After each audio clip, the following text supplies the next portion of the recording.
नमस्कार, स्वागत है आपका राज्यसभा टीवी में। मैं हूं आपके साथ अमृता चौरसिया। ये शुरुआत करते हैं मुख्य समाचारों के साथ। गोवा में प्रमोद सावंत मंत्रिमंडल का विस्तार। विधानसभा के पूर्व डिप्टी स्पीकर मिशेल लोबो समेत कांग्रेस छोड़ बीजेपी में आए 3 विधायकों ने ली मंत्री पद की शपथ। विपक्ष के नेता रहे चंद्रकांत कावलेकर बनाए गए उप मुख्यमंत्री।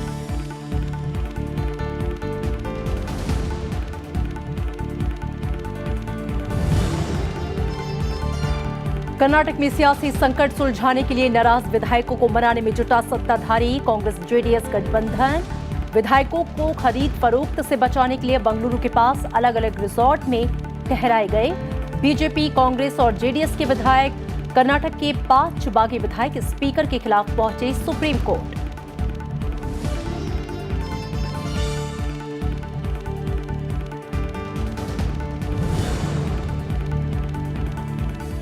बोली और भाषाओं का संरक्षण समय की मांग। कर्नाटक के मैसूरू में केंद्रीय भारतीय भाषा संस्थान के स्वर्ण जयंती समारोह में उपराष्ट्रपति एम वेंकैया नायडू का संबोधन।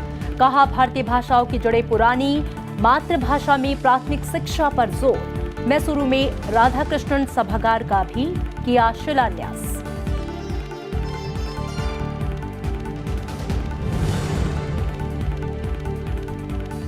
देश के पूर्वी और पूर्वोत्तर हिस्सों में बाढ़, बारिश और भूस्खलन से हालात गंभीर। असम में बाढ़ की चपेट में 25 जिलों के 14 लाख लोग। मिजोरम और अरुणाचल प्रदेश में भी बारिश से बुरा हाल।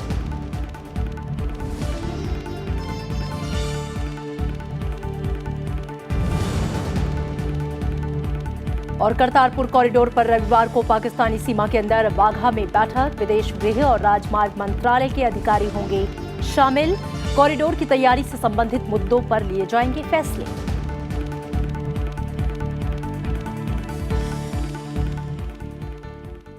उपराष्ट्रपति एम वेंकैया नायडू ने भाषाओं और बोलियों के संरक्षण को समय की मांग बताया है।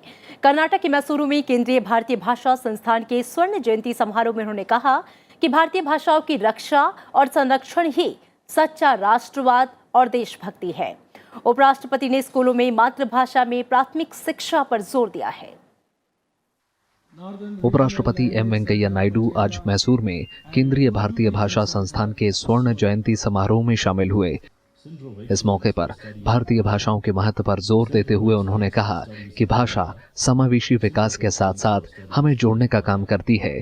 इसलिए हमें ना ही किसी भाषा को किसी पर थोपना चाहिए और ना ही किसी भाषा का विरोध होना चाहिए। हालांकि उन्होंने इस बात का जिक्र किया कि दुनिया भर में अलग अलग विशेषज्ञ समूहों की ओर से कई अध्ययनों में पाया गया है कि शुरुआती उम्र में मातृभाषा में शिक्षा देने से बुद्धि और विचार का तेजी से विकास होता है और बच्चों में रचनात्मकता और तर्क शक्ति बढ़ती है। Since education is one of the instruments for the growth of self, society and the nation, language or languages should not become the barrier of education.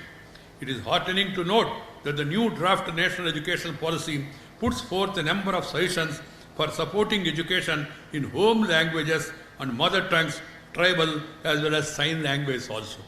The policy rightly states that the children have the potential to acquire multilingual skills and these need to be encouraged at the earliest. It suggests that education could be in the mother tongue at least till grade 5. I say even up to grade 8 also, but preferably till grade 8 with a flexible bilingual language approach wherever necessary. It calls for the implementation of 3-language formula in letter and spirit throughout the country and emphasizes special measures to be taken to develop and recruit language teachers. I do hope that the recommendations contained in the new education policy will be discussed with objectivity and foresight so that the children and youth build excellent language competence to navigate the multilingual globalized world of the 21st century. उपराष्ट्रपति ने कहा कि भारत जैसे ज्ञान आधारित अर्थव्यवस्था वाले लोकतांत्रिक देश में हमें किसी खास भाषा को ना बोल पाने के आधार पर लोगों के बीच भेदभाव करने की प्रवृत्ति को बढ़ावा नहीं देना चाहिए।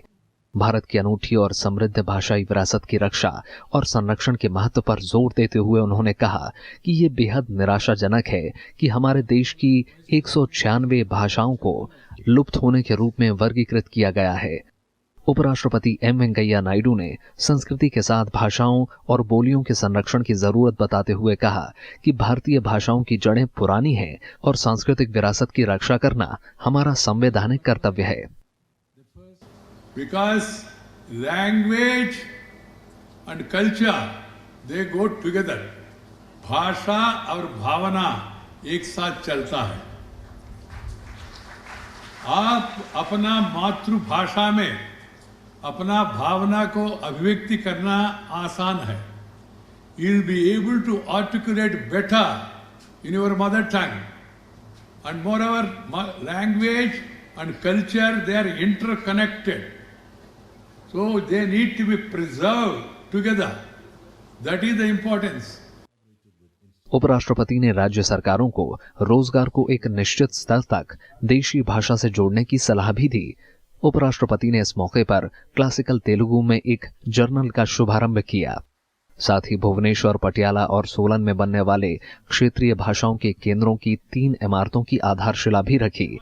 भारतीय संविधान की 8वीं अनुसूची में 22 भाषाएं शामिल हैं।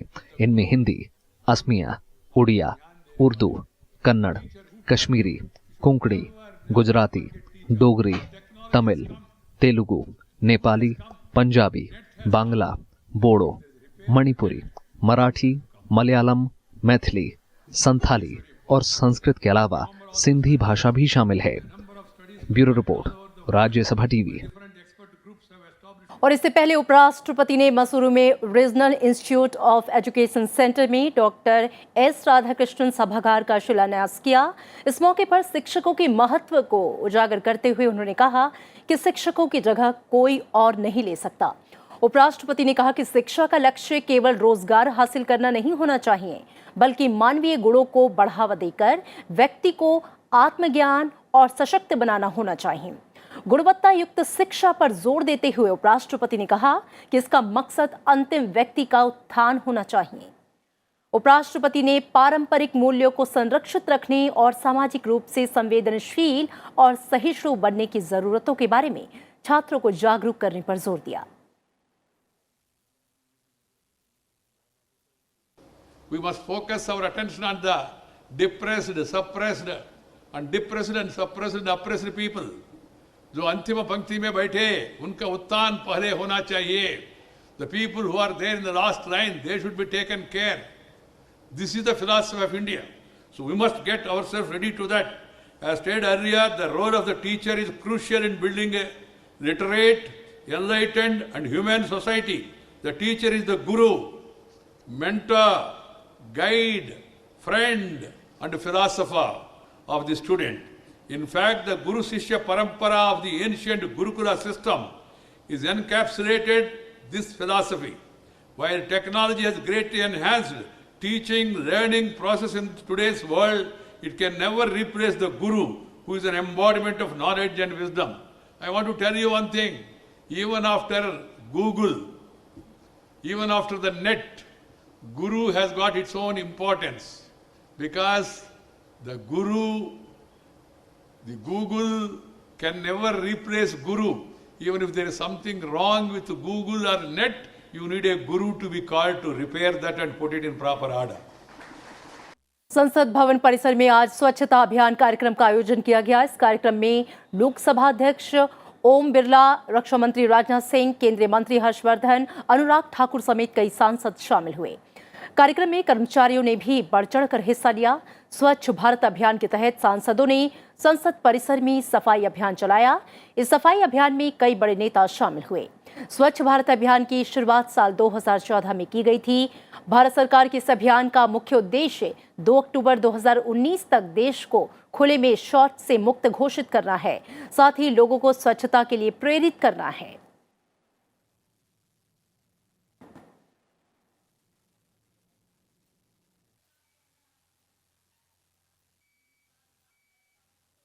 ये लोकतंत्र का मंदिर जो 130 करोड़ जनता का प्रतिनिधित्व करता है और हमारे सभी माननीय लोकसभा सांसद अलग अलग क्षेत्रों और गांवों के 130 करोड़ जनता का जनप्रतिनिधित्व करते हुए इस संसद के मंदिर में आए हैं। और आज ये संसद परिसर का स्वच्छता अभियान नहीं है। बापू जी के 150वीं जयंती पर हम सब माननीय लोकसभा के सांसद जो 130 करोड़ जनता का जनप्रतिनिधित्व करते हैं, हम इस संकल्प के साथ जो हमारे सदन के नेता माननीय प्रधानमंत्री नरेंद्र मोदी जी ने भी आह्वान किया था लाल किले से कि इस देश को, हर गांव को, शहर को स्वच्छ बनाना है, हम सभी माननीय सांसद मिलकर इस संकल्प के साथ कि इस देश को स्वच्छ बनाना हम सबका दायित्व है। इस स्वच्छ के साथ पर्यावरण के रूप में हर गांव ढाणी के अंदर किस तरीके से पर्यावरण शुद्धता हो सकती है, ये संकल्प हमारा है। और हम सब आज इस महात्मा गांधी जी की मूर्ति के सामने एक संकल्प के साथ इसकी शुरुआत करेंगे।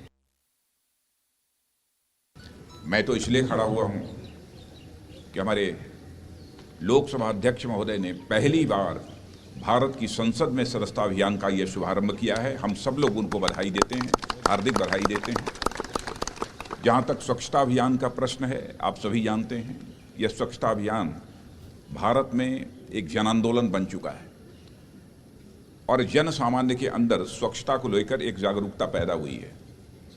स्वच्छता से क्या क्या लाभ होते हैं, पर्यावरण का कैसे शुद्धिकरण होता है, स्वास्थ्य की दृष्टि से इसके क्या लाभ हैं, इस संबंध में भी काफ़ी हद तक जागरूकता पैदा हो गई है। और इसी बात को ध्यान में रखकर हमारे लोकसभा अध्यक्ष माननीय ओम बिरला जी ने भी इस पार्लियामेंट के अंदर इस स्वच्छता अभियान करने का यह फैसला किया है और उनके द्वारा ये जो पहल की गई है उसकी जितनी भी सराहना की जाए वह कम है।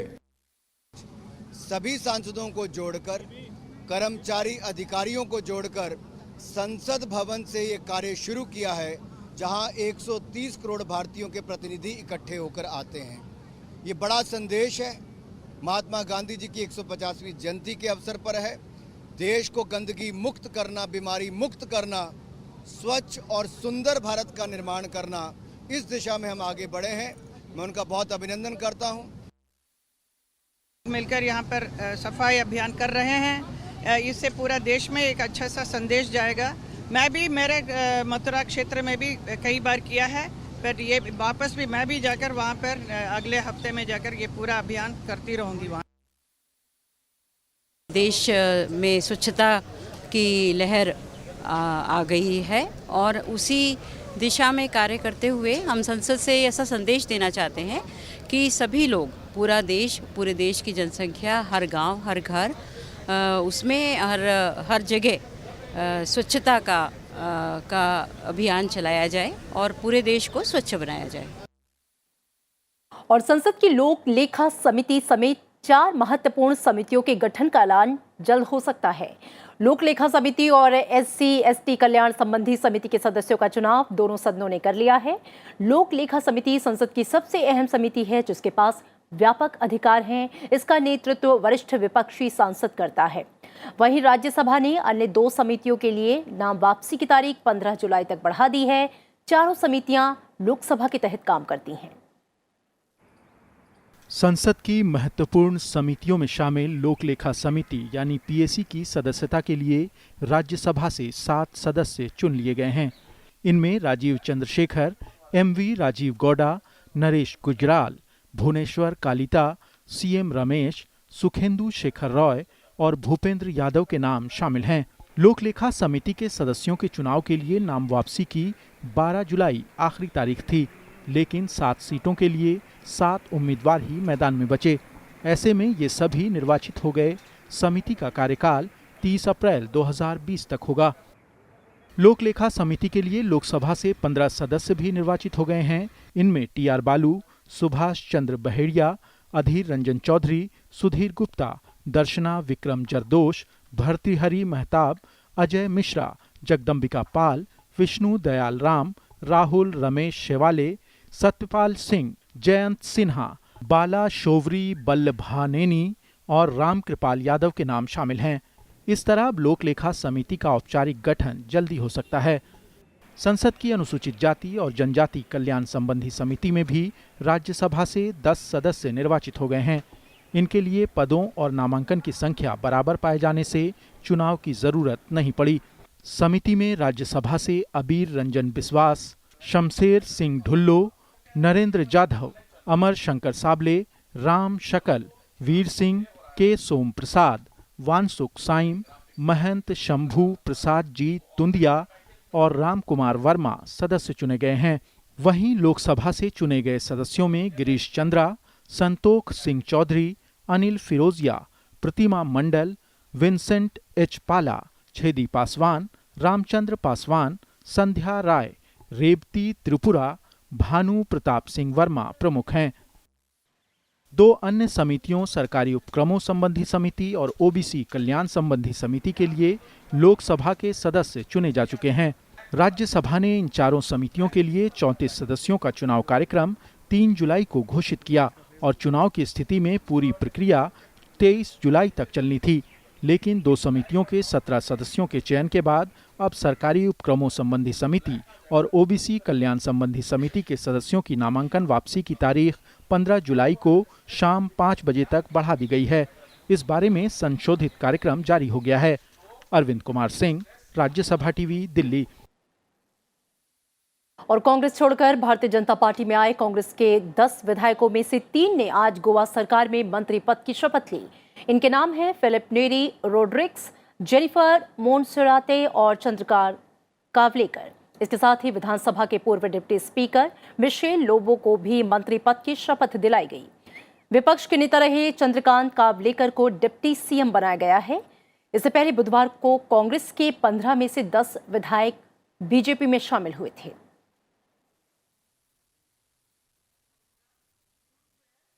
मेरे मंत्रियों का अभिनंदन करता हूं और उनको शुभेच्छा देता हूं। उन्होंने गोवा के जनता के लिए अच्छा काम करें और उनसे बहुत अच्छा बढ़िया काम गोवा के जनता के लिए हो जाएगा। सर, साथ ही में आज जो है आपने क्या उप मुख्यमंत्री को लेकर क्या फैसला लिया गया मंत्री पद का? Definitely we had given the deputy CM for mister Chandrakant Kavlekar. We are appointing him as the deputy CM of the state.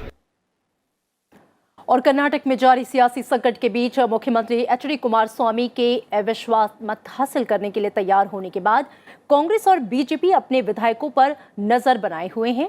किसी भी तरह की खरीद फरोख्त की आशंका को देखते हुए दोनों ही पार्टियों ने अपने विधायकों को बंगलुरु के अलग अलग होटल में भेज दिया है। बीजेपी नेता और पूर्व मुख्यमंत्री बीएस येदियुरप्पा ने कहा है कि सोमवार को अगर एचडी कुमारस्वामी विधानसभा में विश्वास मत रखते हैं तो उन्हें ऐतराज नहीं है। येदियुरप्पा ने कहा कि कुमारस्वामी के पास बहुमत नहीं है और उन्हें पद छोड़ना पड़ेगा। तो वहीं कांग्रेस का दावा है कि एचडी कुमारस्वामी सरकार के पास बहुमत है।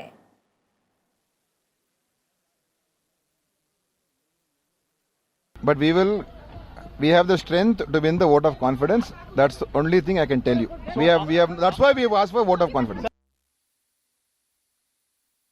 Let us wait up to Monday.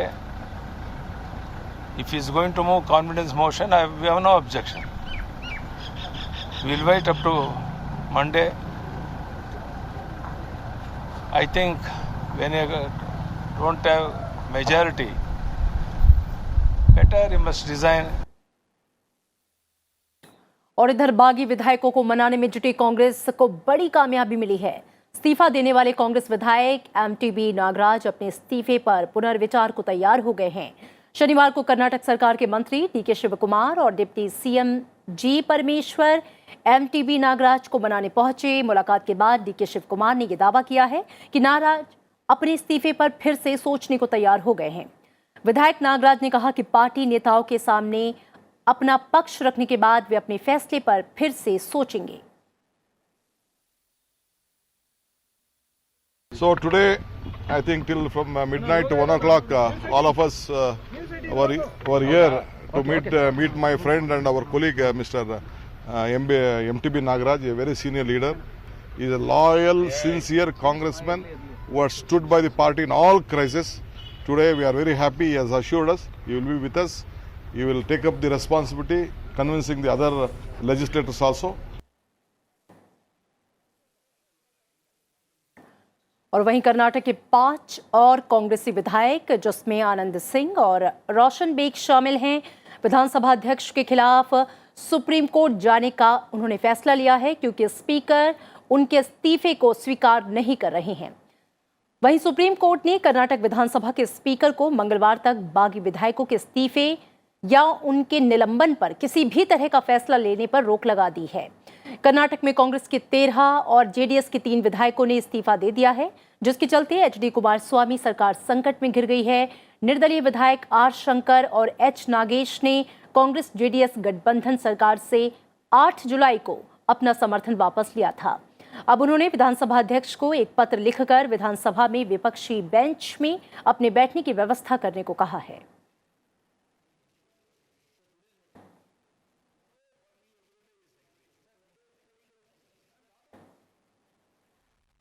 हर घर नल से जल के मिशन पर जुटा जल शक्ति मंत्रालय अब अपनी पूरी ताकत के साथ जनशक्ति अभियान में लगा हुआ है।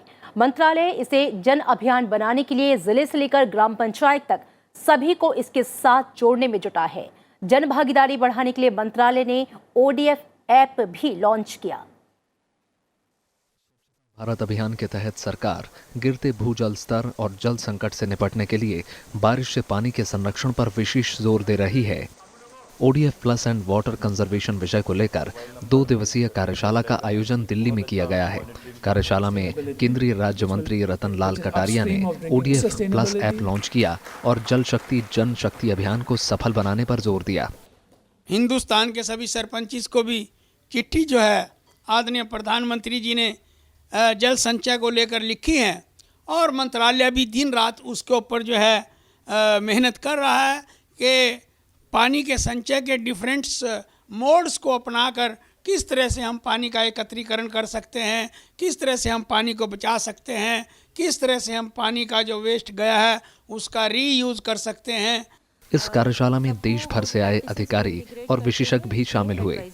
इसमें जल संरक्षण को जन अभियान बनाने पर चर्चा की गई।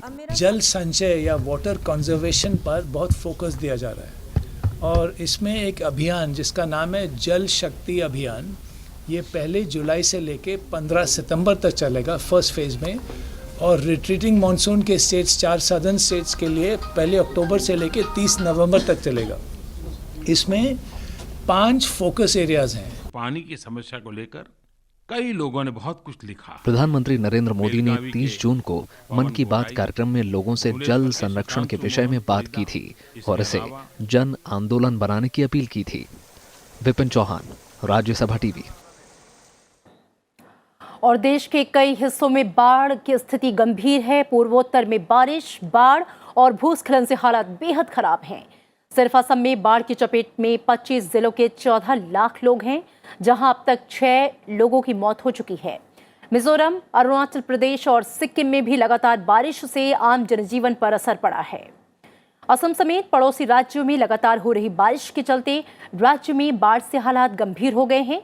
असम में बाढ़ से 8,70,000 से ज्यादा लोग प्रभावित हुए हैं। बाढ़ के पानी में 27,864.16 हेक्टेयर में खड़ी फसल डूब गई। लोगों को अपने घरों को छोड़कर राहत शिविरों और ऊंचाई वाले स्थानों पर शरण लेने के लिए मजबूर होना पड़ा। 68 राहत शिविर स्थापित किए गए हैं, जबकि राहत सामग्रियों का वितरण करने के लिए कुल 7,643 केंद्र स्थापित किए गए। 33 जिलों में बाढ़ की स्थिति गंभीर बनी हुई है। राज्य में सेना, एनडीआरएफ और एसडीआरएफ राहत और बचाव के कार्यों में जुटी हैं।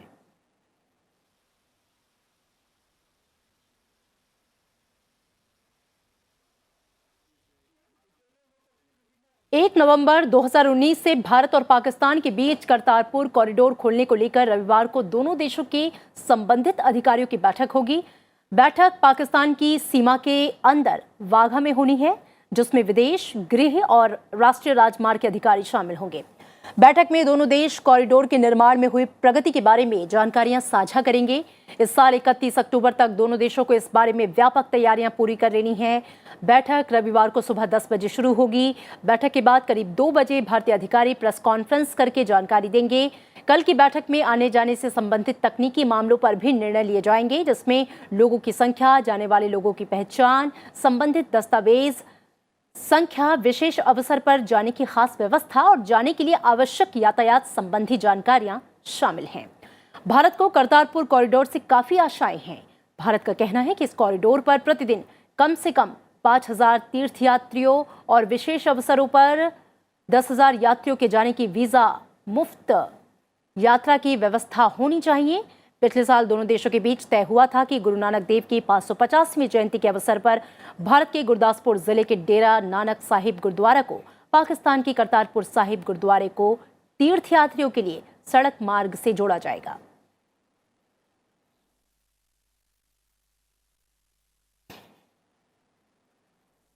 राष्ट्रपति रामनाथ कोविंद ने कानूनी पेशेवरों को ये सलाह दी है कि वे गरीब को भी न्याय हासिल करने में मदद करें। आज चेन्नई में Tamil Nadu doctor Ambedkar law university के विशेष दीक्षांत समारोह को संबोधित करते हुए उन्होंने ये बात कही।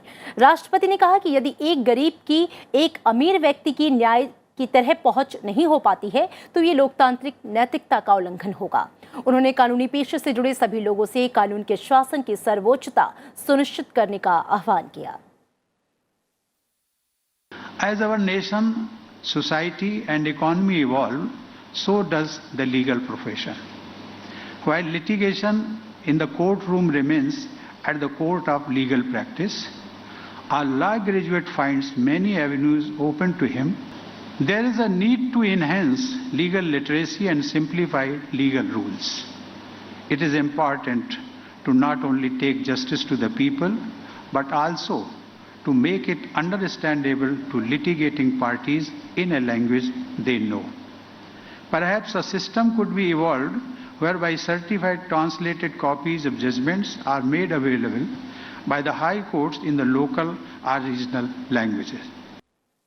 उपराष्ट्रपति एम वेंकैया नायडू ने भारत की सांस्कृतिक विरासत को संरक्षित करने के लिए सरकार और सिविल सोसाइटी संगठनों को साथ मिलकर काम करने की सलाह दी है। उपराष्ट्रपति ने आज चेन्नई में श्री रंगनाथ स्वामी मंदिर के संरक्षण पर लिखी पुस्तक के लोकार्पण के मौके पर ये बात कही। उन्होंने कहा कि यह हर देशवासी की जिम्मेदारी है कि वो अगली पीढ़ियों के लिए प्राचीन धरोहरों को संरक्षित करे। उपराष्ट्रपति ने पुरातत्व विभागों में काम करने वाले लोगों की कार्यकुशलता को बढ़ाने के लिए प्रशिक्षण और कौशल मुहैया कराने पर जोर दिया।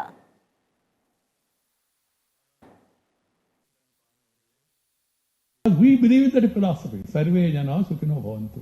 You can be Seva, you can be Vaishnavite, you can be Jain, you can be this, you can be that. But we are all brothers.